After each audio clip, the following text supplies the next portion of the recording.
Okay, so welcome you guys to our shamanic painting session. And welcome if you're watching the recording. Hello, we missed you, but it's okay. All is well. I was just saying how much I love these painting sessions. They really are a great time of just relaxing and sinking in. And I'm just finishing a muffin here. So Cheers. Drinking my coffee too. cheers. I love this cup. It is got it's gold. What do you call those? In astrology. Yeah, it's the signs, the stars. Yeah. Yes. Constellations? Thank you. That's the word I'm looking for. Constellations. And it's my favorite colors. It's like a robin's egg and a little bit of an off-white. Those are my favorite colors for my cups. You have your favorite color. You have your favorite cups, right? That's important. And I used to just have one. And then I thought, why am I limiting myself to one? Like, why can't I have 4 favorite cups? And then it'll always be a good one in the cupboard anyways, it's abundance mindset, right? I found one from the Sisters Coffee Company in Sisters, Oregon. And I love that. I bought a couple of them. So I love that. Yes. That's too. And 2 of mine are from Oregon, in Joseph, Oregon. When we were at the retreat, I bought 2. John and I came out of this coffee shop with 4 coffee mugs, and it was like, I took a step out the door and I'm like, do you realize we just spent $90 on coffee cups? It was crazy. So, but anyways, it makes me feel good all through the year. So I have those 2 and this one, and then I have a smaller one that I quite like. All right, I'm going to just set them aside so we can get started. I will be here for 2 hours longer if you need it, but the recording maxes out on Zoom, not on Zoom, in my videos, what I can download at 2 hours. So shamanic painting sessions. I have a question. Yes, ma'am. So that today everybody's going to paint, or we follow you, or because that I saw the white buffalo, calf buffalo, how you did it. Is that more or less how you do it, and then we continue painting on our own later, or? Yes. So I won't finish because it usually takes me like 2 full days to finish a painting. But I'm going to show you how I get started. You can watch or you can paint with me. Everybody's at their own place with painting, and you may already have a process that you love, which is different than mine, or you can paint. And I know I had said to Osho too that I would for sure be sharing my process and techniques, although that's not a painting lesson. It is in a way, like you still pick up, right? So Okay. Yeah. Thank you. I'm sorry. You are so welcome. No, please, anytime, jump in, just interrupt me. So as I said, I had, and I'll show you in a minute again, I had already drawn mine out on my canvas. I don't always do that, but I find that when I take that time to draw it out, I get a really nice painting that I'm happy with. Like my dragon painting, if you saw that, I didn't draw that one. I just painted it as I was going. My giraffe, I just painted on there, but there's, it's just depends on what you're doing. I do find I'm painting the stag. I don't know if he'll be the white stag or not. So I'm not saying white stag. I'm not sure. I've been having both come to me, both colors. But I do find that like deer and horses, like they're tricky to draw. So I like to take the time to draw mine. And I draw it out on a paper, and then I transfer it onto the canvas using carbon paper. And you can buy that at any office store, or you can go to the art store and get any type of carbon paper, like any color. I actually want to go and get some white so that I can paint the background and then add on top. I used to have some, I ran out. But I find carbon paper works really good. But what I do then is I, with a paintbrush, go over it with usually dioxazine purple. I go over the lines with the paint so that the carbon doesn't smear as much when I'm painting. So that's the beginning process. However, creating space for a shamanic painting. Now, I always have crystals and everything around me down here, which I'm sure a lot of you do, or using, oh, Carrie gave us beautiful lavender oil, which you can spray right on your canvas. So you can use your sacred items in your space around you. I'm always wearing my mala beads when I'm teaching or guiding in a meditation. So I create the space intentionally that it is a sacred space. And then I always have a candle lit and I do a little bit of a smudge. So I'm going to do that first. And I'm going to also share my screen to put some nice music on because I am also going to take you on a little journey. And please, again, just go ahead and interrupt me if there's any questions right now. That might be a bit loud. Okay, so lighting my candle first for us.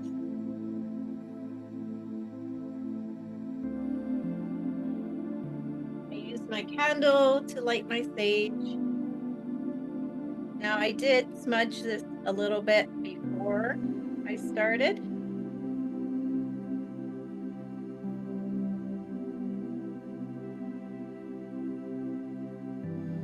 But I take, can you guys still see me okay in the corner there? Yeah. I take my sage and I give my canvas a nice cleanse because it has been to a lot of places and touched by a lot of hands. I'm gonna smudge myself. You can use Palo Santo, you can use white sage, you can use oils if you don't want the smoke. That is all fine.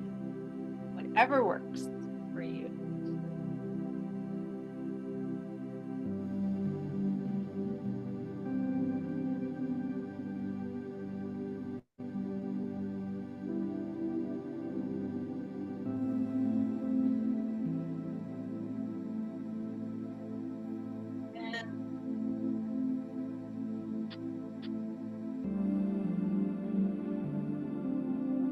Little sweetgrass here, just my process. You can create your own, but a little sweetgrass to call in the blessings,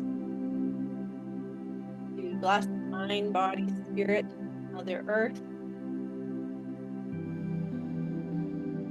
Then just make sure your sage and sweetgrass is not continuing to smolder while you are not paying attention.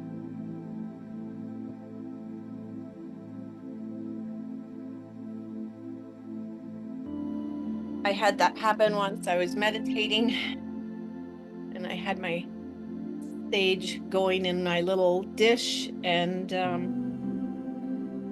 in my meditation, all of a sudden I saw my sage kind of smoldering, like I saw this glowing ember, and I opened my eyes and it was like, oh my gosh, it's like really burning. So luckily got the warning. All right, so that really helps open up that sacred space. So, and now let's settle in and call in our spirit animal because we've probably had a little bit of things going on this morning. Ooh. I'm gonna have you guys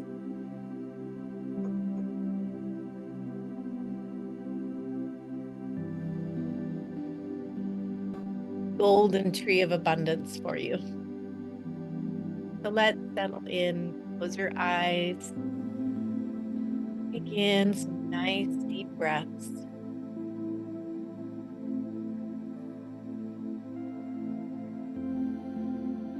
Breathing in through your nose, nice, long, slow, deep breath. And letting go. Let a big sigh out your mouth. Again, breathing in.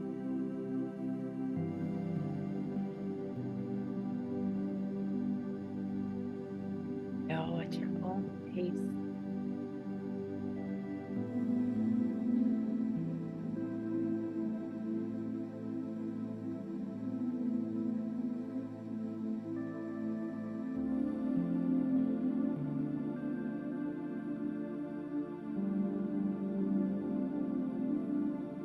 When you feel like you've taken enough long, deep breaths, come back to your normal breathing pattern. You're just going to bring your awareness into your heart. We're going to soften and open up that heart chakra, the gateway into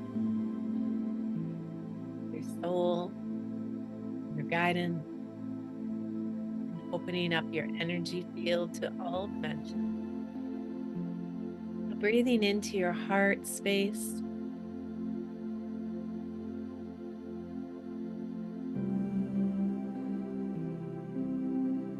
That beautiful light there, and let it grow as you breathe. Open up, feel into feelings of love and gratitude, and let that fill up your whole body, your whole heart space.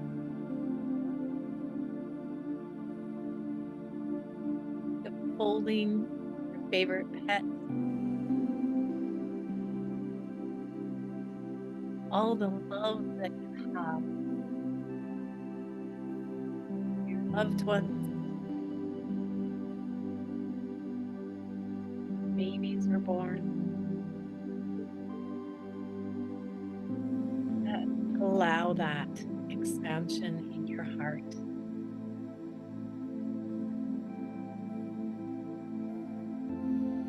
Feel that expanding, that light expanding all around you.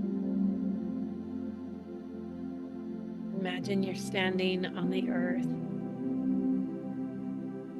And let that love go down to Mother Earth, opening up that beautiful channel of light, bending down deep into the heart of Mother Earth. Feel her love coming back up, reciprocating your love, giving you strength and support. Feel your heart expand. Your body just fill up with this beautiful heart frequency and the frequency of Mother Earth.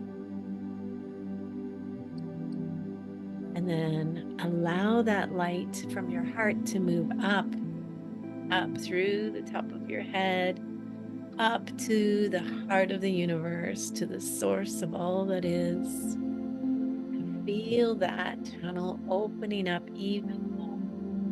Feel that love of the universe, unconditional, pure love pouring down to you, always there. Allow yourself to open up to that.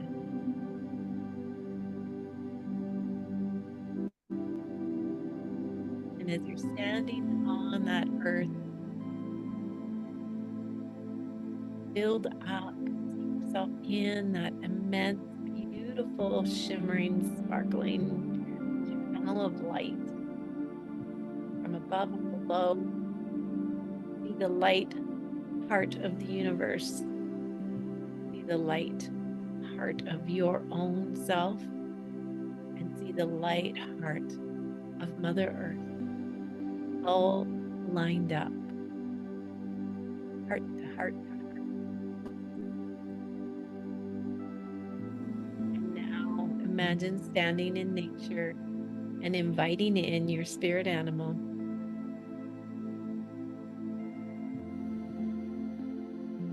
See them emerge and come forward.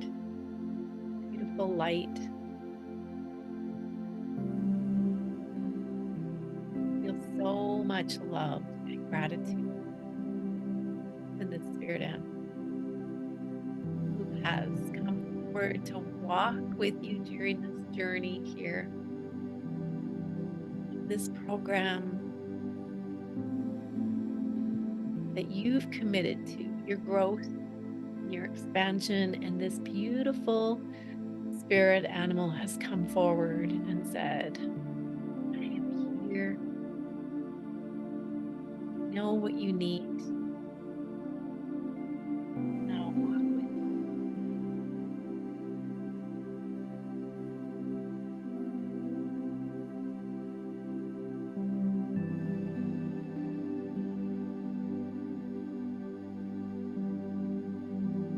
And feel gratitude.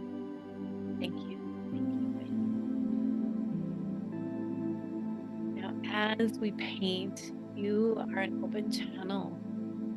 Receive all more messages from your spirit animal, to ask questions, to sync up and align with their energy. Humbly opening up to learn.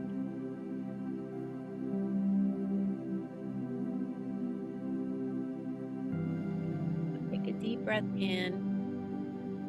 We're going to hold this space as we start painting. So just bring it with you back into your space, feeling your way back, feeling the room, the chair you're sitting on. Open your eyes when you're ready.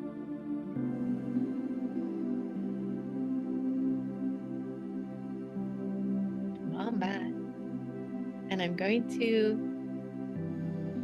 I need to stop the share in order for you to see me better.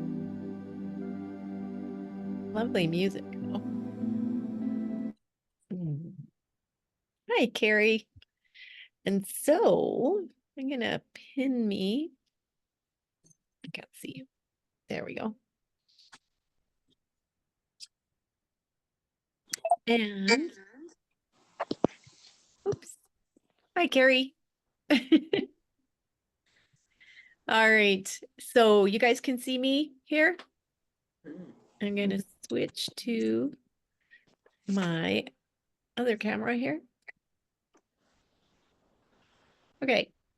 Here's my stag that I've drawn. Can you see that okay? Thumbs up. Yes. Good. Okay.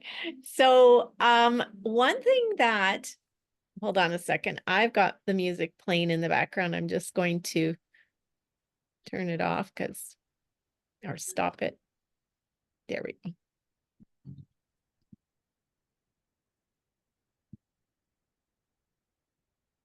There we go. Okay. So one thing that people ask me is like how I get that glow, and I apologize for a bit of shadow. I'm doing my best here to try and keep the shadow away. But the thing that I do when I'm painting that allows me to create that beautiful glow underneath is, first of all, like I use pure pigments in my underpainting. So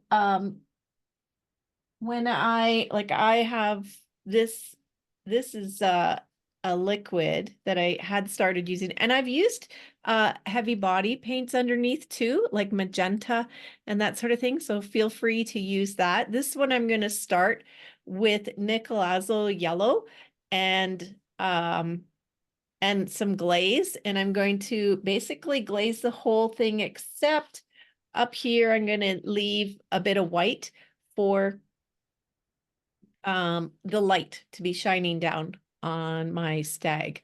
So the pure pigments mean that there's only one pigment in this color. So if you look at some of your paints that you have there, and let's say I'm gonna grab the Liquid Basics Cad Yellow Medium. And where does it say? Some of them say and some don't. Oh geez, I can hardly read that. Okay, so down at the very bottom, it tells me how transparent it is, how translucent it is.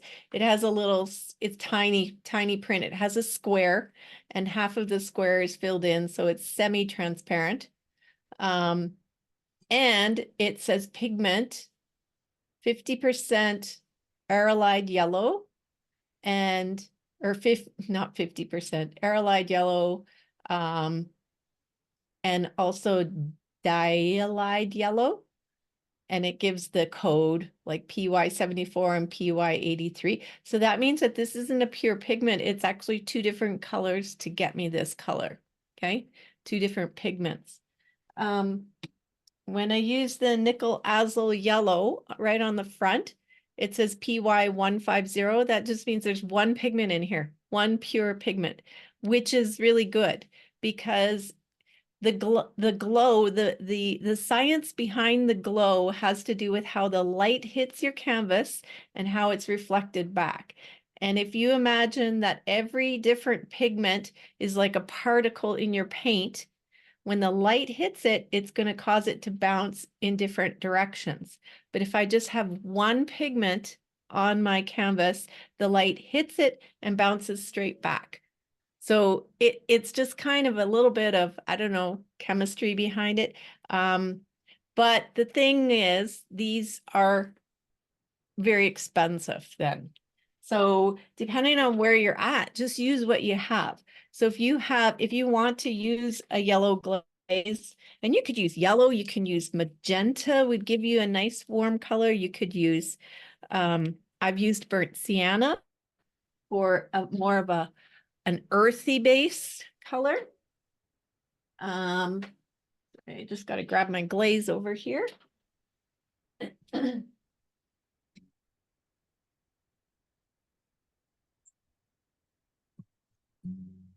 But before I learned all this, I just used magenta in my backgrounds. So the thing with acrylic paints is the more layers you have, the richer your painting looks. So I'm going to use probably might need more.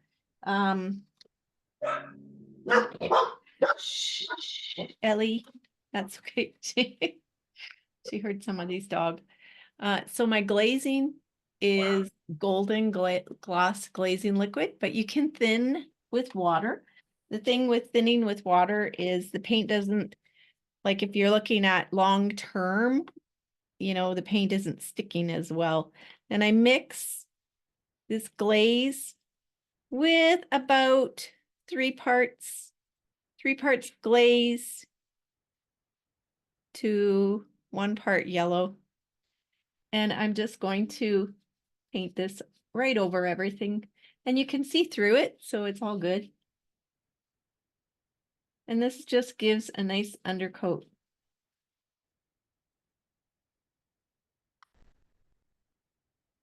So I got some chunks in there.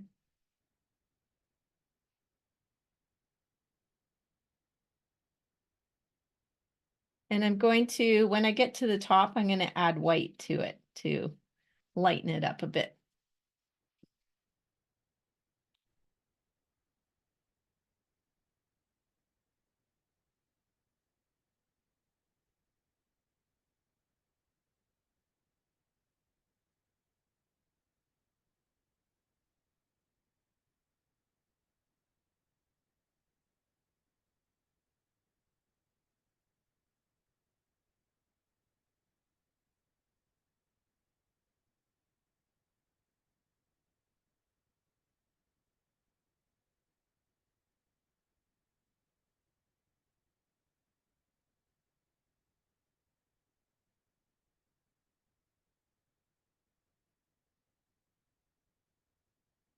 So, and what I wanted to say too, which is something that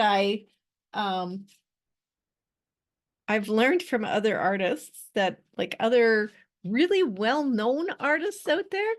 And so I want to pass it on to you guys too, so that you feel like, oh, that's acceptable. Yes, it is. Oops. So I do like to draw my own drawings. I find an image that I like, and I use that image to help me create my drawings.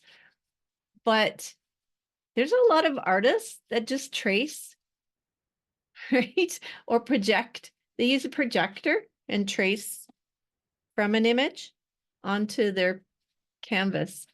So that's a thing these days. And I just I was raised in the time period of like, you don't use an eraser, you don't, like you're using an eraser is bad. And it took me a long time to go, no, it's not. I can use my eraser if I want. I get to decide.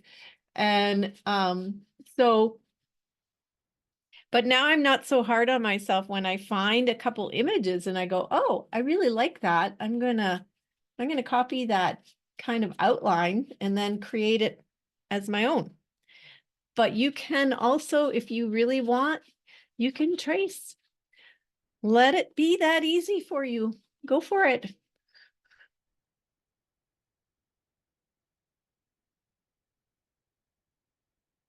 But drawing is a skill that you got to keep practicing too. So I'm going to add some white here in a minute to my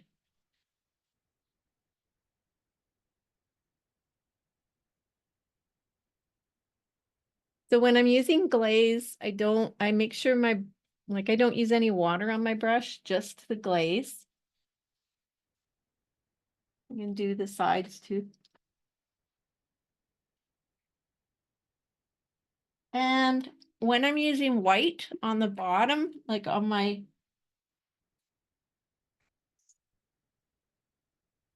canvas, I just use titanium white. And I often use a really cheap white. I save my titanium white, more expensive, heavy body for the top highlights and that. So I don't worry so much about the quality of the white underneath here.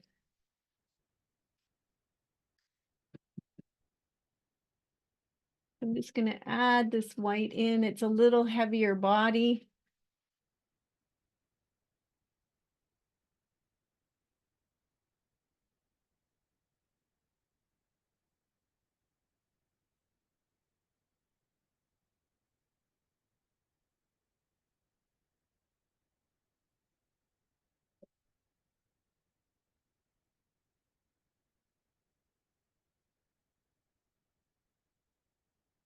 And I drew some circles on here with my compass because I wanted to add in some shapes in the background. I can still see them through this white pretty good, so keep it light.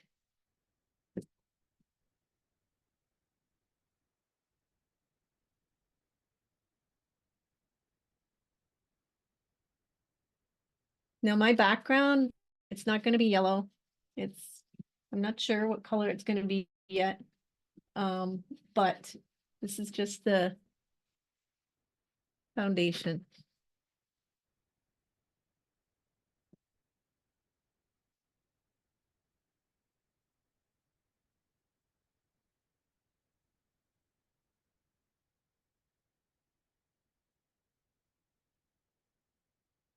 And I have a little left over, so I'm just going to paint my sides a little bit.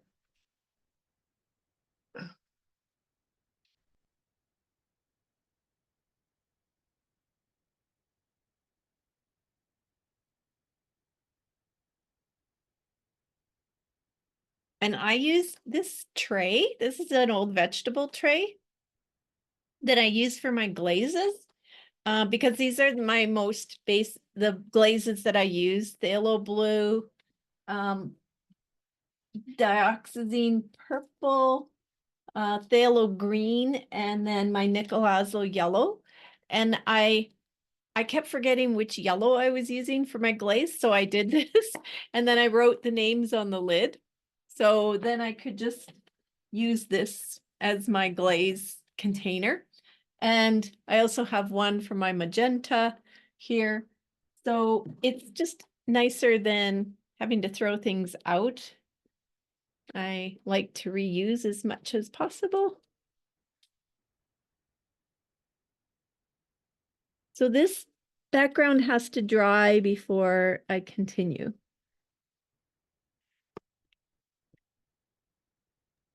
So I have a question then. Yeah, Janice, this one, so the gloss glazing liquid, I put it to the paint. yes, That's what you, yes. okay, I so mix I it, mix I it. mix it right in here. Right. Oh, okay. Yeah. Okay. And just find the color that works for you, like the strength that you like. Okay. But remembering that if you're using glaze and like phthalo blue or green, which I'm gonna switch to next, but in the phthalo green, it's quite strong, so you only need a little bit of green and more glaze, right? So probably, 6 parts glaze to 2 drops of green. So I'm gonna let this dry, and then I'm gonna do a little glazing of some phthalo green in the background. It's coming to me now what I want. And then let that dry and do a glaze of phthalo blue in the background, layering it a little bit. But I don't want to lose my circles, so I might outline my circles first. So I'm going to mute you guys, and I'm going to use my hair dryer here to dry it. Or I'm going to mute me, not you.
Okay, I should have done this before, but I want I drew some circles with a compass on here, and I don't want to lose them as I add my glazes. So I'm just going to, and I want them to be gold eventually. So I'm going to do that. I'll take a few minutes here just to add this gold in, and hopefully I'll still be able to see it then.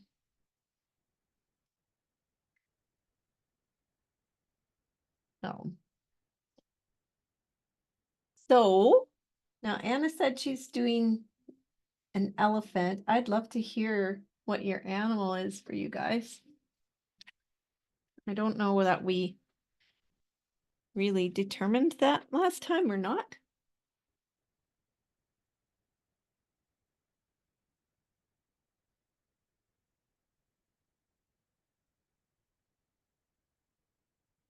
Karen, what was your animal again? I am working on the Black Panther. Oh, right. Okay. Oh, I love the Black Panther or the Yes, Jaguar. she's been coming to me a lot, so I'm really excited to paint her. Awesome. And Jill, what are you working on? I can't remember. Had myself muted. I am gonna do, I believe, a white wolf. Oh, That's it- been to me a lot. okay. Yeah. Was it your wolf that was changing from white to black or black and white? Were you, or was that someone else? I think that was somebody else. Okay, sorry. Yeah, no, that's okay.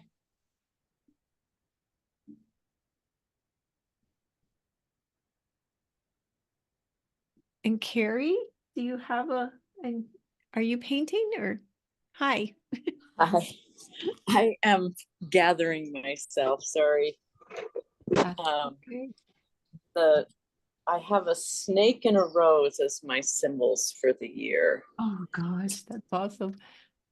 And so that's kind of what I'm working on. Mostly I'm just gonna kind of hang out and see what's happening because I'm not awake, but I'm not asleep either. So You know, holy man, there's a lot of energies right now. I didn't sleep well last night either. Like I slept really good till early this morning at like 4 or something like that. yeah. And my dog, Ellie, has been very restless in the mornings, the last 2 mornings too. So it's interesting. There's definitely a shift in it. We seem like we went through a little bit of a lull there, and now it feels like things are moving again.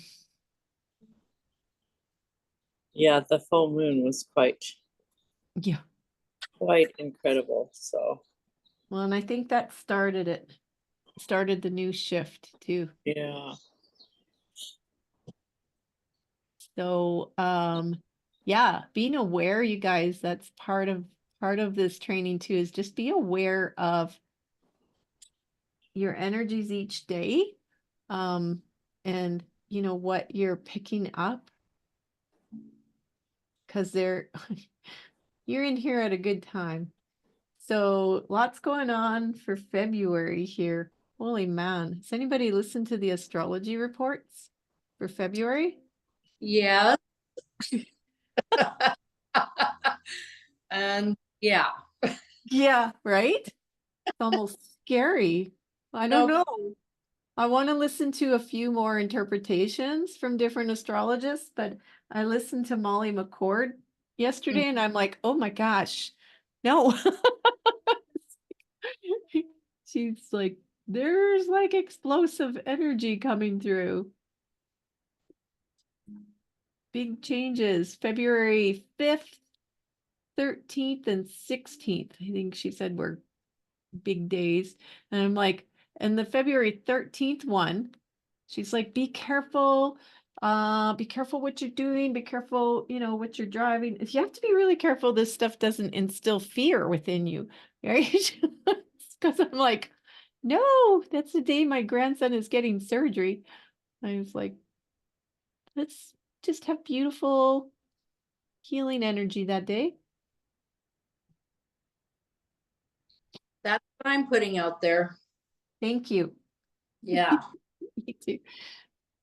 Yeah. And it's quite who do we have?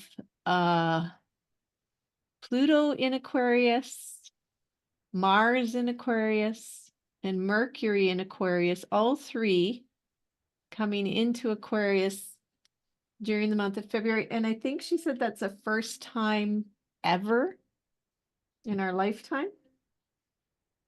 So Hmm. there's a lot coming through. I know Pam Gregory said to focus on peace, compassion, joy, abundance, and oneness for Oh, this year. perfect. Yeah, Isn't that?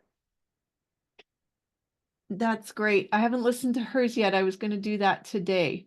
So that's good to hear. And I'm looking forward to um, Lee Harris's energy update too for February.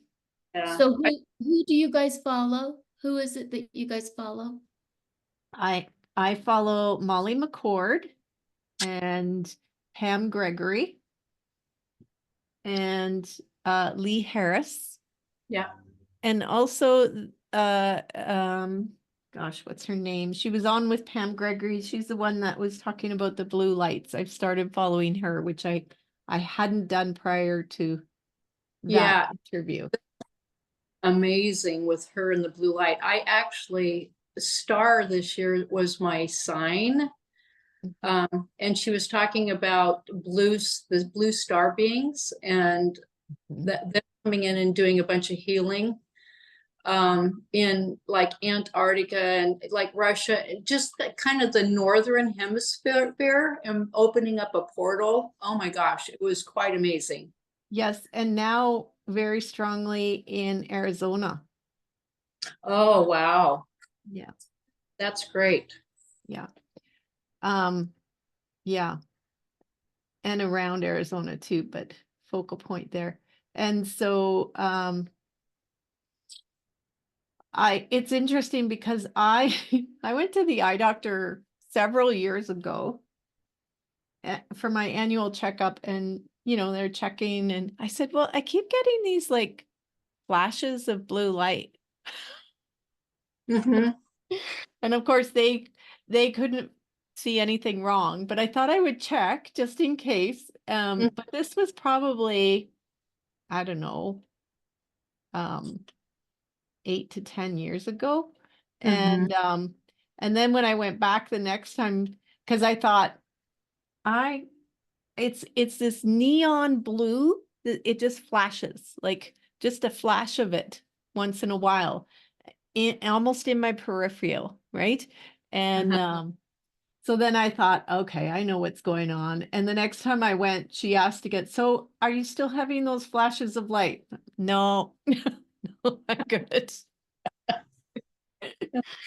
But they have become more frequent actually over the years. So I'm like, when I heard that about the blue light, I wonder. Yeah, no kidding. I just figured I was picking up on aura. I was starting to see auras, but who knows? It's all good. Yeah. Yeah.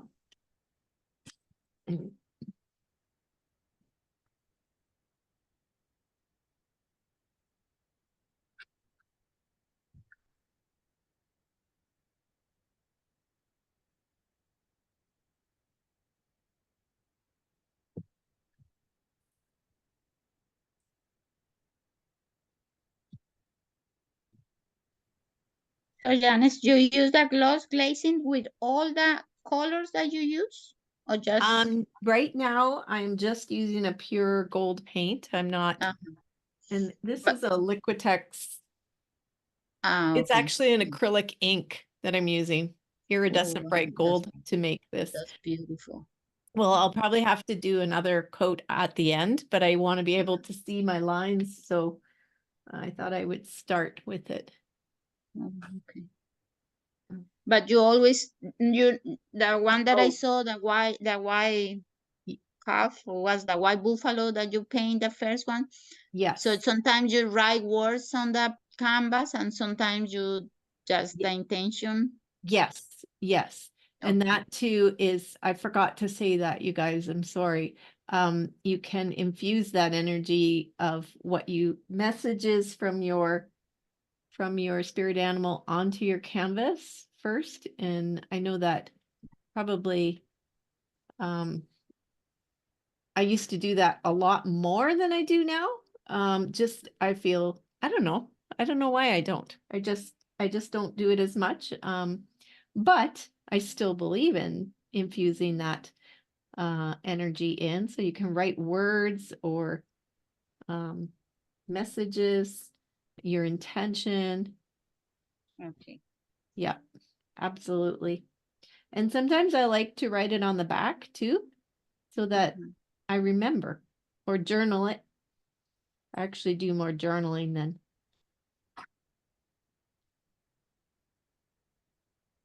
I'll pull oracle cards, put them on my canvas a lot of times. Oh, nice. Yes. You do what? I'm sorry.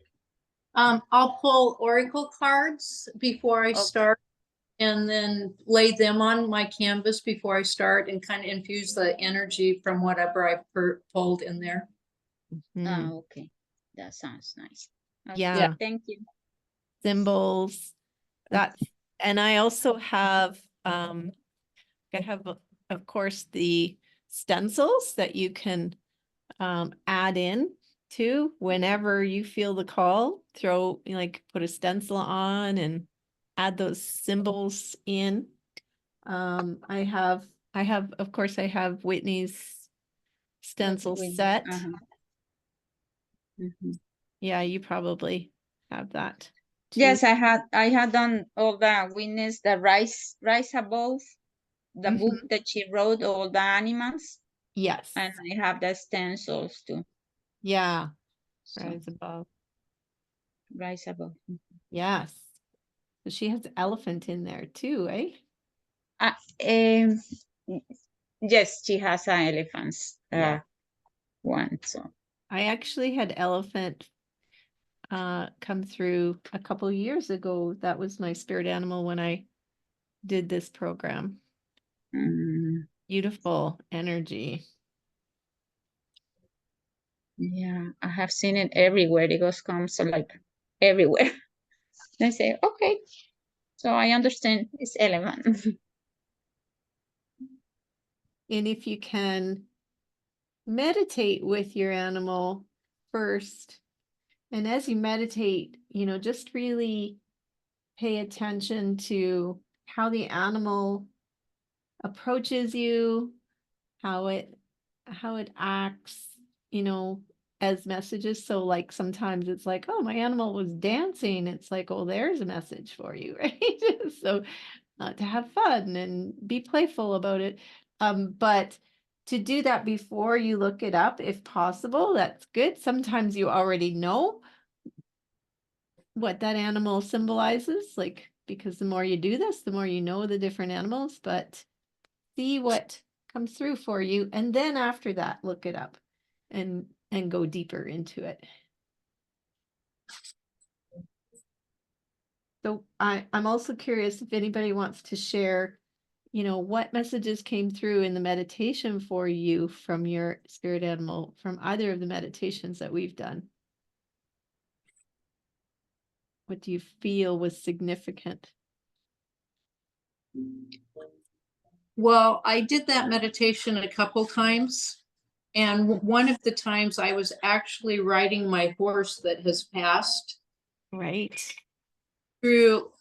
We used to go to Silver Creek Falls, and I felt like her and I were riding through Silver Creek Falls together. And that was pretty emotional, I have to say. I bet. I bet. But it was nice. But yeah. She's been gone almost a year now. Oh, that's so hard. It's so hard. I I know. had 16 years, so, and it was very sudden for passing. Yeah, those sudden ones are especially difficult. Yeah. Cracking your heart open. Sure. Yeah. But she comes with me, like when I do my classes. I painted, I was actually painting a 22-day painting with, I don't know if I've told you the story, but I was doing a painting with Jamie Berlin. She was listening to an astrologist, and she was one of the people that was a guide one year. And anyway, I connected with her after the course, and she was doing this 22-day painting of different colors. And so I started that with her. And then during that painting, somehow I opened up a portal and I released a bunch of, what I was painting was a grandmother. And then at that point, my spirit animal was turkey vulture. So I had turkey vulture painted on her head, above her head. And then I ended up painting a mandala around her, and kind of she kind of disappeared. And this was I painted a bunch of Native American children's head around the mandala with little angel wings. And I mean, like this painting went very deep. And I ended up releasing them back to, it was during a time when there was a lot of releasing of souls back, and they went back to, I think they had to do with, you know, probably children that from the schools. Yeah. And anyway, they went back to where they needed to go. They left. And anyway, I'm getting goosebumps talking about it, but Mhm. and then I started painting as I released them. What I felt like is I needed to paint hands going up to like universe, God, sending them home. And so I was painting those hands actually the day I got a call saying that Bonnie was missing, my horse. Mhm. And so I went there and to the barn, you know, she'd been there forever. That was pretty much where she'd always been, even when I got her 16 years before, but she was nowhere around, nowhere around. And that was really unlike her to not be in her stall. She busted it down, her stall door, and she went out. And she went towards her pasture and she got in the creek and somehow she drowned. Yeah. And then she, so anyway, long story short, but in that releasing, I found out later that, and I actually saw a vision of her going over the mountain, like over the hillside. I saw her leave and walk over the hillside, and the grandmothers were all around, and she went into her herd of other horses, and they closed the gap, and they just said they'd been waiting for her. And anyway, so I think she was all part of what I opened up. Oh my gosh. Yeah, unfortunately. The night before, the ironic thing was, like, there was a new owner at the barn that had taken over. Mind you, I'd been at this barn and I'd seen a lot of changes. And I looked out and I saw her horses out in the pasture, and the weather had been really cold. And I said, you know, do you leave your horses out all the time? Because they're, you know, like we've had other horses drowned or get stuck in the water out there. And she goes, oh, my horses are fine. I said, okay, I just, you know, it just came to mind that, you know, maybe you want to just kind of watch them closer so they don't get caught in the creek, because the weather was pretty severe last year with water, and water energy came in with, you know, into my, like, I was painting a lot of water stuff. So, I mean, like that feeling had already been there. So anyway, and then the next morning she drowned in water. So somehow I had a premonition about this. I didn't realize what that was going to look like, but anyway, so I felt we went to release the children's souls. And then later I found out from somebody when I was talking to him, telling this story. And then also I listened to an astrologist a couple months after that, or not an astrologist, but an animal intuitive. And she actually she explained when horses go, this is what happens. And it was exactly like what I'd seen, Wow. which gave me validation that, like, it was meant to be. And so, yeah, that was kind of interesting. I was like, wow, because I kind of thought, well, should I get like a reading to find out, more about, but I didn't need one. Anyway, it was all validated. And it was actually during Lent, and it was just a few days before Easter when all of this happened. Jeepers. That's actually, you told me that story when we first chatted, when I had my first call with you. And that's Oh, when I had said, did you know that in Native tradition, right? right. Forgot that. I forgot who told me that. So that was you that told me that. Yeah. Yeah. The horses take the Yeah. children, like a horse goes with it when a children dies. A horse Yeah. goes with it. And which I'd never heard that before you told me that. So I thought that was so, like that helped a lot too, because I felt like, I've lived like I came in knowing, that I was Native American in a past life. And I always wanted a paint horse, and I had to, I waited till my children were grown to get her. And I felt like immediately when we met that, like she had been with me in a past life for sure. Right. And so, yeah, now we travel to my art classes together. Oh, that's so beautiful and so powerful. Yeah, thank you for sharing that with me, because I was like, oh, I couldn't remember who had told me that, but it was you. So thank you. Oh, you're welcome. Just passing on what I had heard. Yeah.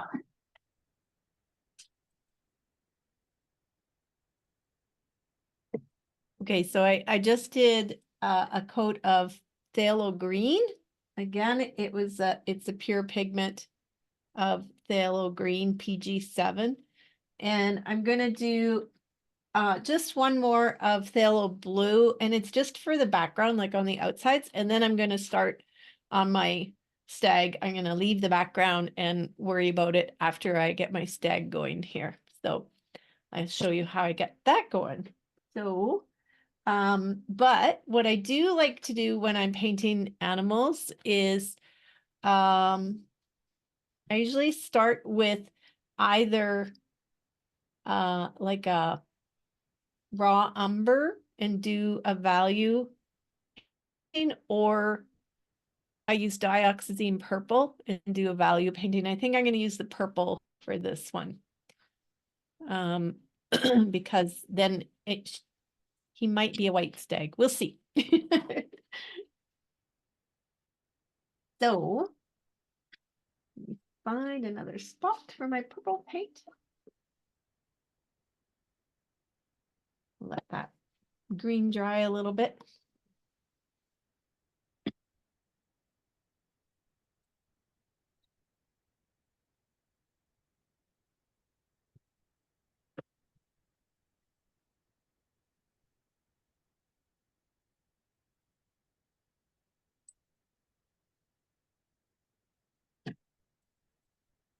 And I think I'm going to use not a liquid, but my heavier body dioxazine and white.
So for the background I had used, just to let you know, I had used just a 1-inch brush for the background, but for this, I'm going to use my smaller 1/4 inch, I guess, about a 1/4 inch flat. There's no right or wrong way with brushes. You just use what feels comfortable for you, what feels like you got good control, or yeah. So, and I'm gonna take my dioxazine purple. I have I have a styrofoam plate that I always mix my purple on, and I'm gonna create a light, a medium, and a dark color.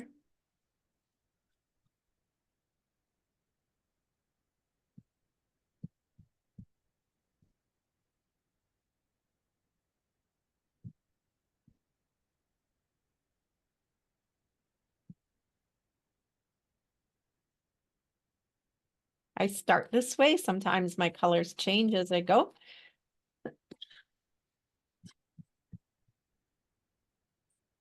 And I don't want to use like pure white. I'm just going to use light because it won't be white on top. And then the dark purple will be just a tiny bit of white in with it.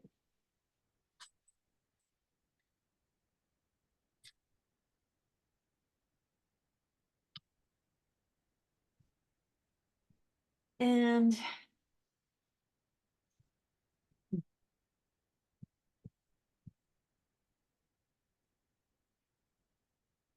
I'm gonna start with my dark and put in where the shadows would be. And I always paint with animals, I always paint the direction that their fur lays. So keep that in mind.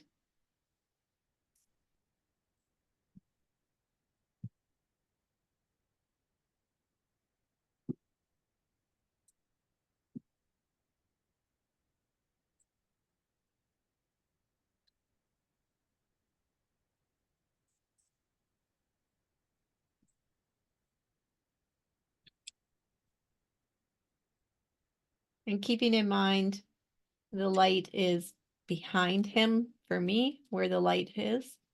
So the front is going to be fairly shadowed.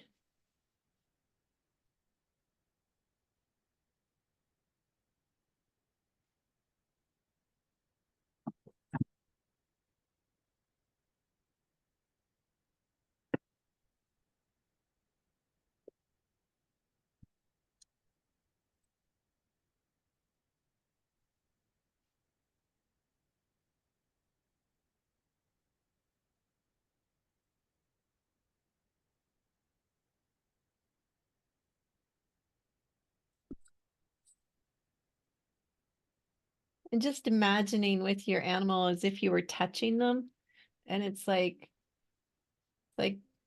always, I used to have horses too. You know, when you ran your hand down their face and you could feel the indentations and where the bones were and that. So, you know, that's what guides me with their shadows.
The one thing I noticed when I truly have a sense that this is a very big year in a lot of ways for me, good and kind of challenging.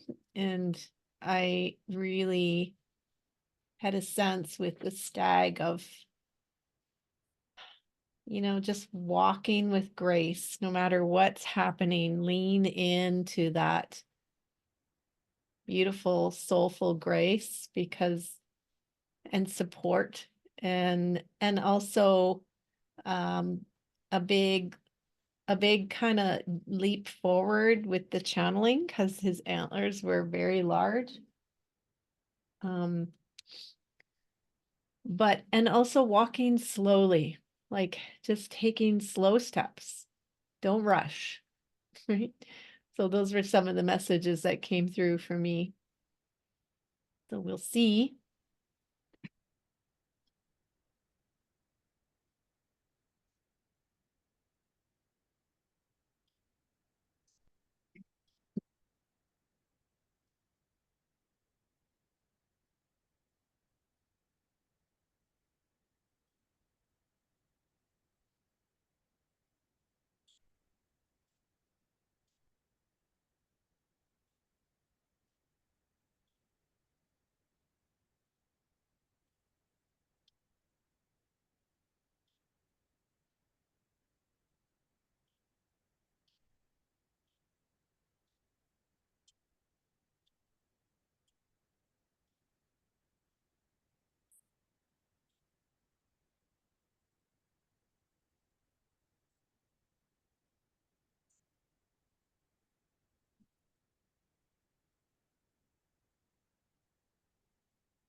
So once I kind of get the shadows in where I want them, and the darks, then I'm going to go to the light, not the middle, but the light. Light. And so this would be the areas that protrude and reflect the light off.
So one of the hardest things with paintings, and this is the way I like kind of teaching this way, is like when you got that blank white canvas, it can be a little daunting. So this way, I have the whole canvas kind of painted right now.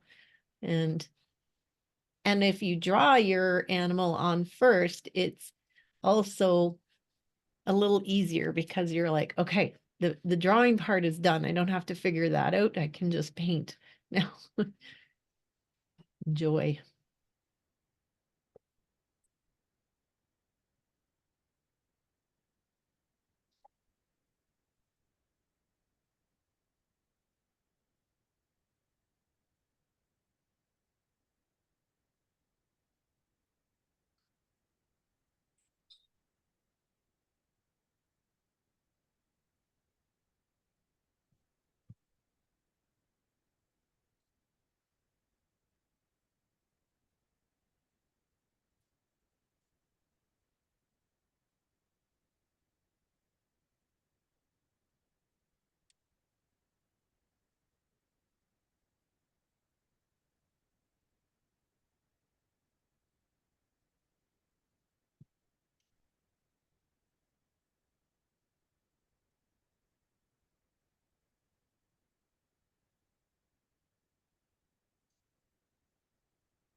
And so now I'm going to fill in the spots with the medium, the medium paint,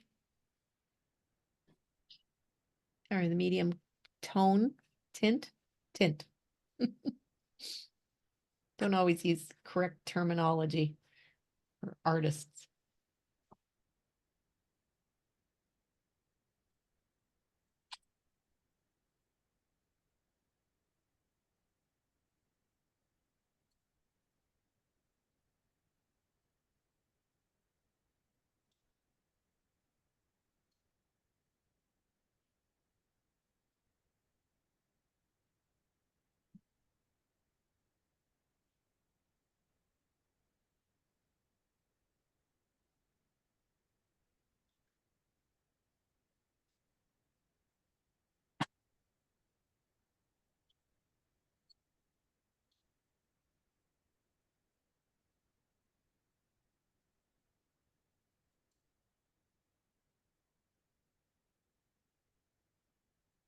And this is where glazing liquid is nice too when you're doing animals because it'll help you blend. If you use a bit of glazing, it actually extends the drying time. And so like I was raised on oil painting and I quite miss that because you have lots of time to play and blend with fur and so using a bit of glaze in your paints will help you get that same sort of effect if you want it. You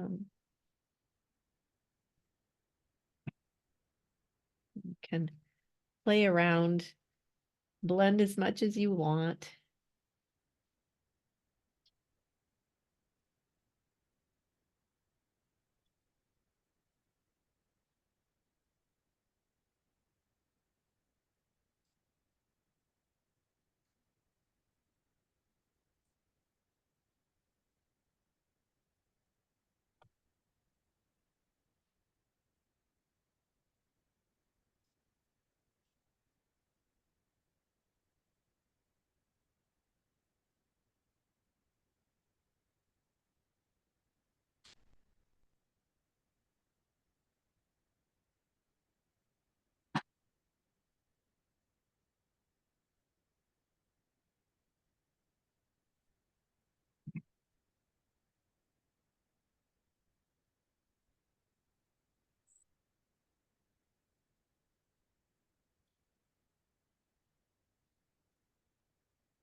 I forgot to plug my computer in just a sec.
So this is a great, like the purples are a great way to start. I should have said this before, to start like wolves. The Black Panther for sure. Even the elephant, yeah, it works for all of those. Because then what you're gonna do after you've got this kind of tonal painting is you'll start to go over it a little bit with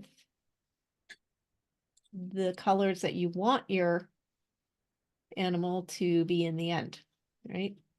So you can kind of do a second layer using like blacks and grays and maybe deep blues and greens for your panther. And the wolf then would come into adding more whites and some grays and maybe some light blues if it's a whiter wolf, or browns if it's a brown wolf. Like if you were doing a bear or something, you would start to add in like burnt umber, burnt sienna, and just play with it.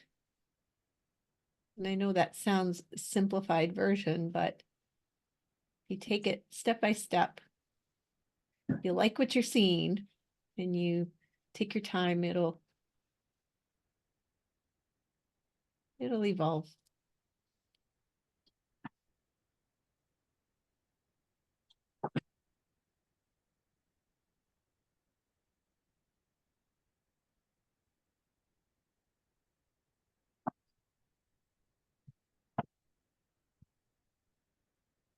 And whatever color your background is, let's say you have your panther, your black panther in a dark green backgrounds or whatever, be sure to use your glaze and greens and add some reflections of the environment in your animal.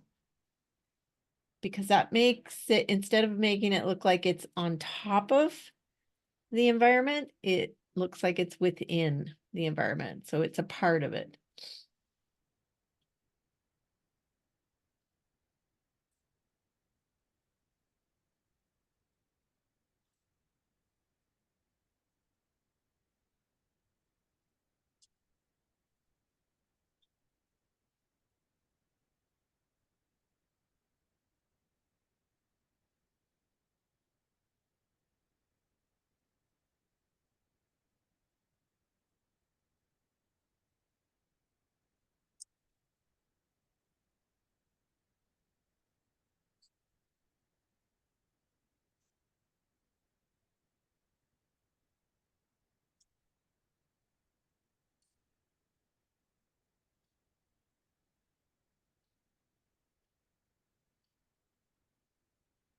And also don't feel like you have to finish it in one sitting.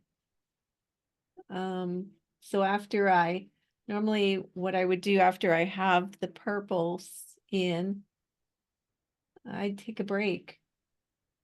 We'll have something to eat and just sit and look at it for a while, and then you'd be surprised how the inspiration of the next step will come through if you just sit and look at your painting for a while. Especially if you're kind of stuck. You're like, I'm not sure what to do next. Step back.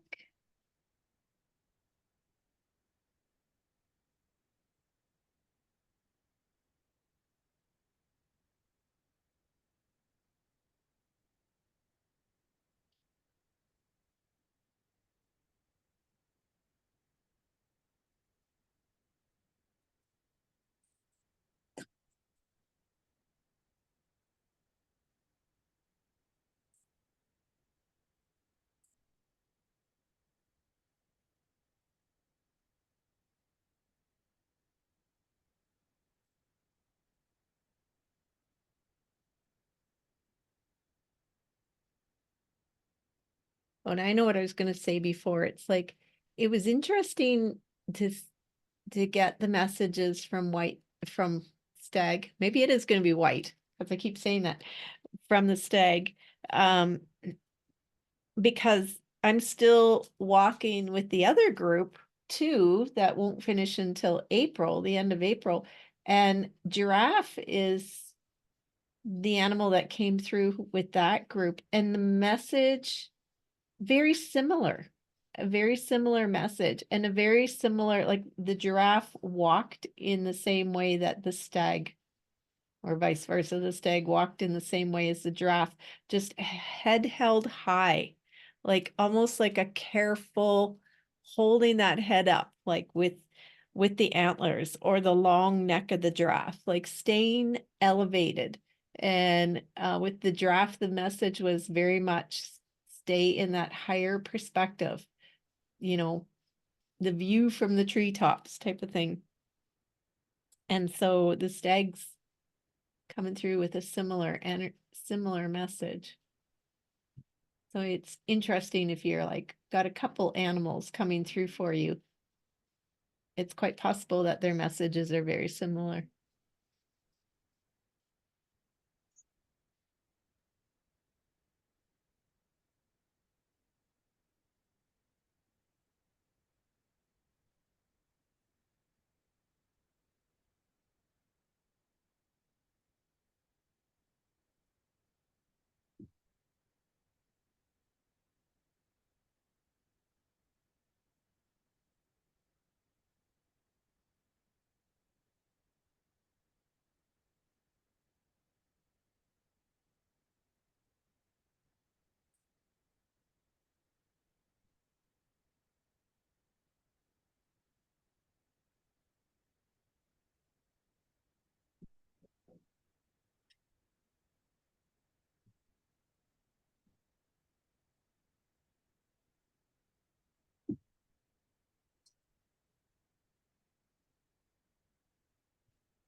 I'm gonna give that a minute and I'm gonna just do my phthalo blue in my background. So phthalo blue, I did 2 drops of phthalo blue and a loony sized, oh, sorry, loony, that's Canadian. Um, you know, a good clump of glaze and mix it up so that it's not too dark, but dark enough that you're gonna get the color. And I'm gonna put that over top of my green now. And you'll see how nice, like each layer, it just gets smoother and smoother.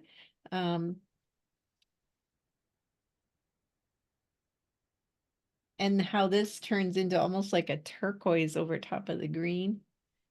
And I'm gonna let it kind of blend into my fur.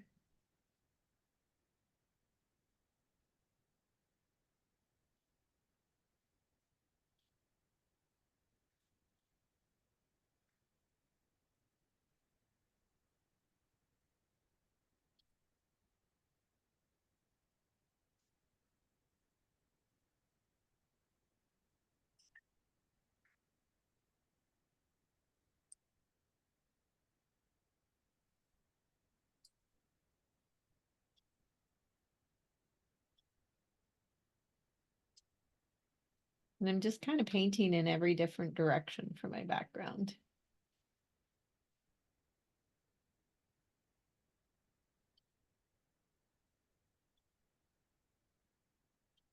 Let it fade as I come up.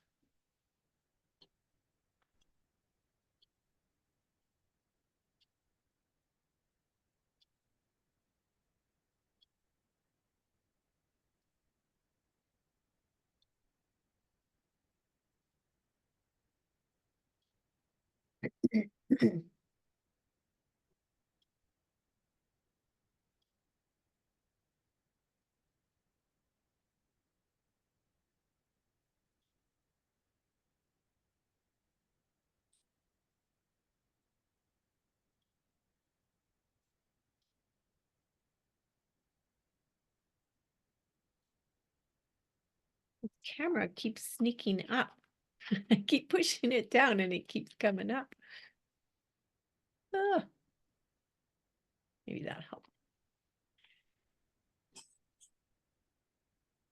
So I like having my animals kind of emerging from my background. So I'm just gonna throw a little bit of this into his fur. There'll be more layers yet, layer upon layer upon layer.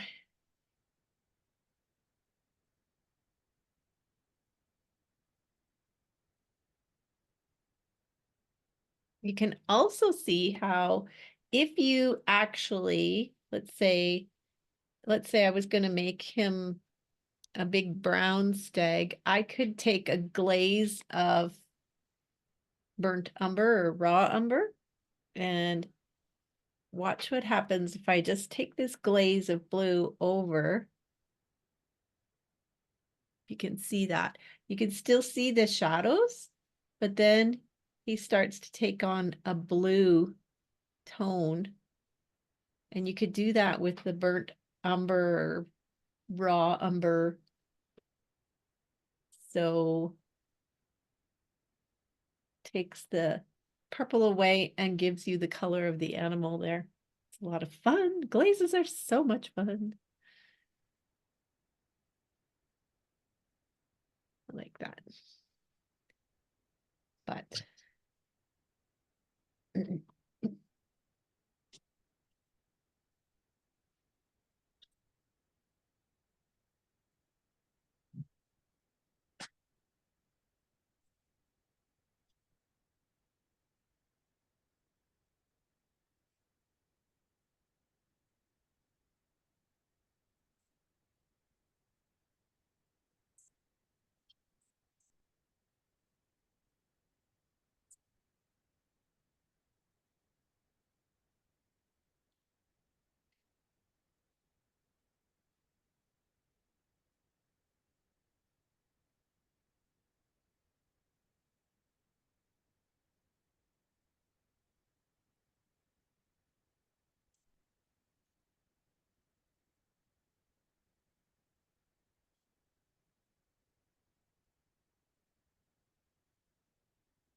And the thing is, if you want to create a glow, if you want your lights to look lighter, deepen your shadows, darker areas. So the darker this background gets, the more my stag with the gold circles will pop out. But I don't usually go black because this gives a much richer, multi-layered depth of color when you layer. So, and I'll throw purple in too to the background. I'll use my liquid dioxazine purple and my liquid magentas and throw layers of them in, and then I'll probably come back to my blues and greens to create a little more vibrancy on top of that. So it's just a keep layering and playing until you get to a point where you're like, yeah, that looks good.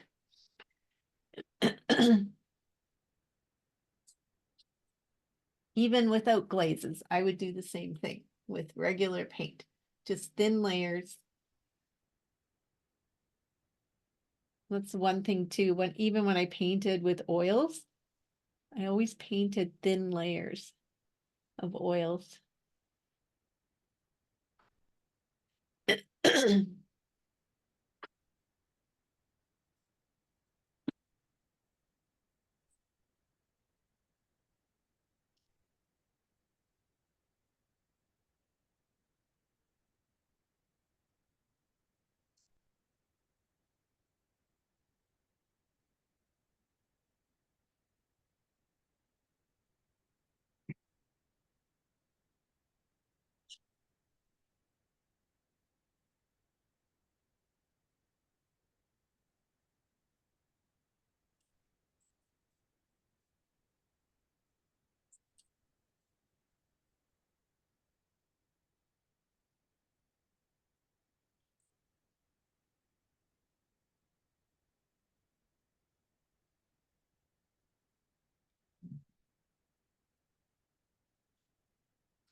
How are you guys doing? You're so quiet. Are you still with me? Yes.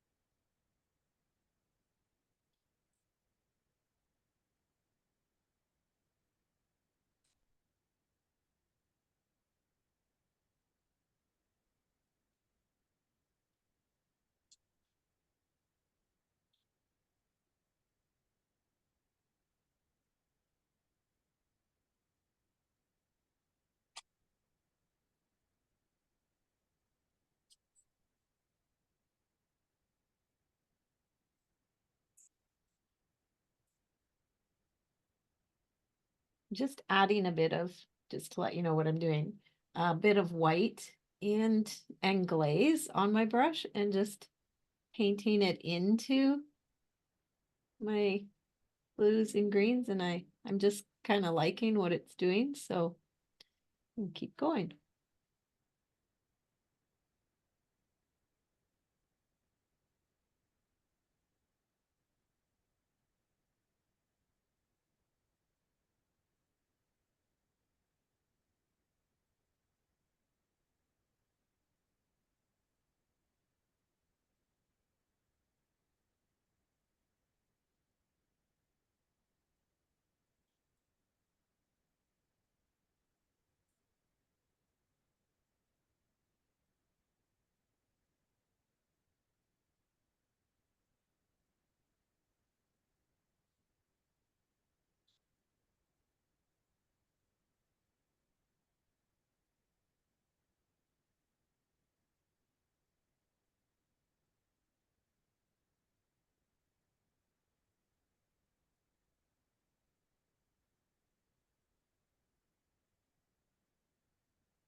We're just about out of time here.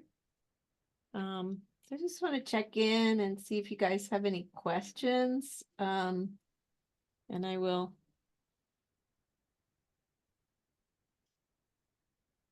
kind of close our circle a bit. Minute here. Or you can just keep painting as the day goes on.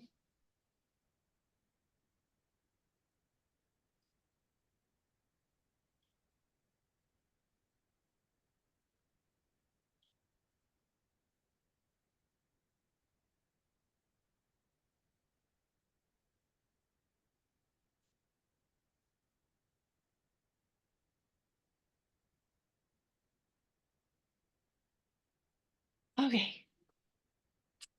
That's about as far as I'm going to get today here, I think. I really liked how when I just added a tiny bit of white to my glaze and went over top of my background, it really just, I liked what it did. So I'll have to remember that. Just softened everything nicely and made a really pretty turquoisey kind of color there. So that's a nice added color in. So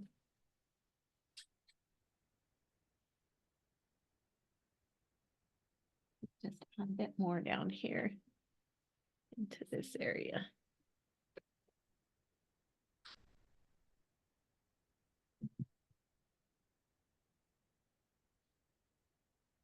And ooh, what? Glaze, takes a lot longer to dry than just regular. So keep that in mind as you're working. Mine is still very sticky everywhere. But